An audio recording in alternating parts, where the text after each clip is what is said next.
Bonjour, j'avais envie d'aborder le sujet de l'attachement qui est quand même un phénomène qui est intéressant dans le sens où on réalise, on peut remarquer assez facilement dans la société que beaucoup de gens sont attachés à énormément de choses. Quand je parle d'attachement, je parle de lien émotif par rapport à telle ou telle chose. Ça peut être tout et n'importe quoi, hein. Ça peut être un attachement par rapport à la nourriture qui est néfaste, genre cette envie euh, donc une certaine domination par rapport à la nourriture qui est présente, dans le sens où il y a des gens qui ont des pulsions alimentaires qui dominent l'individu. Euh, L'attachement aussi par rapport à, par exemple, une personne. Il y a des gens qui n'envisagent pas ne pas vivre sans une personne. Il y a différents types d'attachement. Il y a encore l'attachement par rapport à une habitude, avoir l'habitude de boire son café le matin. Et si je ne bois pas mon café le matin, ben, ma journée va être en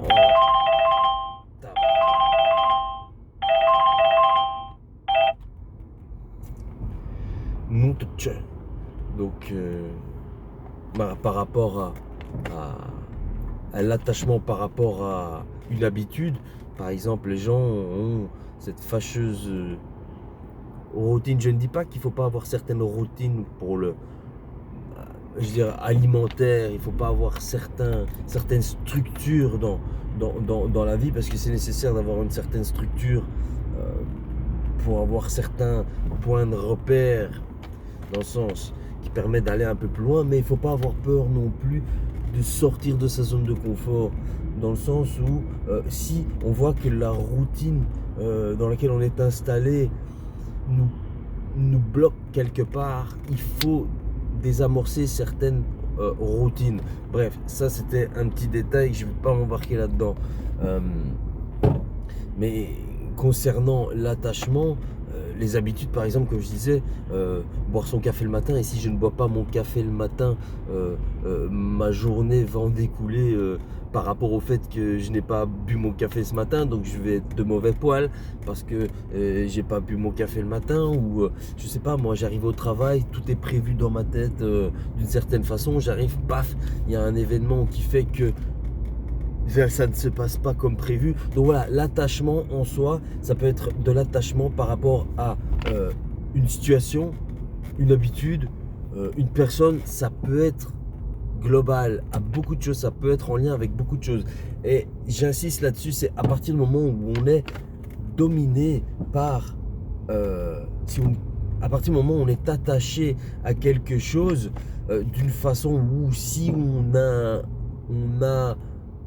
ne peut pas jouir de cette chose-là, à ce moment-là, on part dans un état d'esprit, disons, qui nous limite.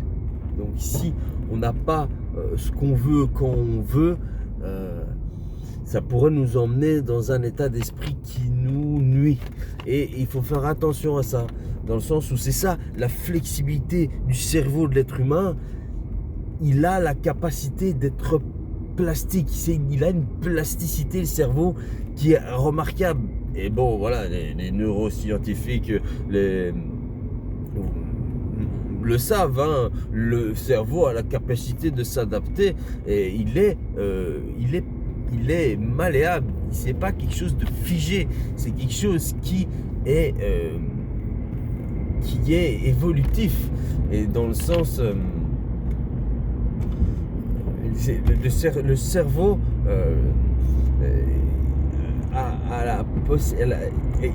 la plasticité du cerveau est très importante, ce qui nous permet de réaliser que le cerveau peut se modifier, s'adapter à énormément de choses. Et si le cerveau utilise toujours le même système de fonctionnement, si le cerveau fonctionne toujours de la même façon, là, les habitudes commencent à s'installer et il n'évolue plus parce qu'il n'a plus sa substance qui le nourrit, qui lui permet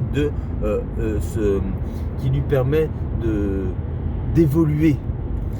Si un cerveau fonctionne toujours de la même façon du matin au soir, 7 jours sur 7, 365 sur 365, le cerveau ne travaille plus parce qu'il travaille dans le sens automatiquement. Il ne développe plus de capacité. Donc voilà, la plasticité du cerveau est extrêmement importante pour la santé mentale. C'est ça que je veux faire le lien avec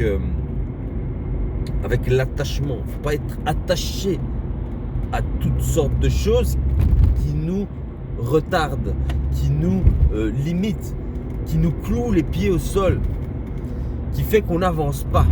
Et voilà, ce qu'il y a, c'est que voilà, il y a énormément de facteurs qui font qu'on est attaché à certaines choses. Et c'est là que ça devient compliqué pour certaines personnes, surtout ceux qui viennent d'une certaine époque, qui viennent des personnes, disons, qui n'ont jamais vraiment cherché à évoluer, ont des habitudes, des routines qui sont mieux pour eux de garder, parce qu'ils ne sont pas capables, la plasticité de leur cerveau n'est pas suffisante parce qu'ils n'ont pas travaillé ce domaine-là. Donc pendant toutes ces années, je veux dire, on ne peut pas brusquer quelqu'un. Non, ça doit partir de la volonté. Bref, je m'écarte, je reviens. Tout ça pour dire que l'attachement, ça limite. Mais attention à ça. Dans la psychologie évolutionnaire, on entend souvent, oui, il faut faire attention, l'attachement à ci, l'attachement à ça, nani, nana. Nous pouvons profiter de certaines choses. Ne passons pas d'un extrême à un autre. Nous sommes des êtres humains, nous sommes attachés à la nourriture, mais c'est la relation de l'attachement avec la nourriture qu'on doit affiner, qu'on doit perfectionner. C'est la qualité de l'attachement qu'on doit sophistiquer d'une façon à pouvoir profiter de n'importe quelle chose sans pouvoir y être dominé. On ne peut pas subir tout le temps. Donc voilà, on est attaché d'une certaine façon, mais il faut faire attention à la façon dont on est attaché. Si il y a à un moment donné, on ne peut pas profiter, jouir d'une certaine chose alors qu'on a l'habitude d'en jouir. Si on ne peut pas en jouir de cette chose-là, il faut savoir faire en sorte de continuer sans être déstabilisé. C'est un travail, c'est un exercice, c'est pas quelque chose de facile. À chaque habitude qu'on a, ça demande un certain effort. Et c'est cet effort-là qui va faire en sorte que votre plasticité cérébrale va avoir de plus en plus de facilité à s'adapter à n'importe quelle situation. Voilà, je vais m'arrêter là. Je te souhaite une excellente journée. A plus. Ciao.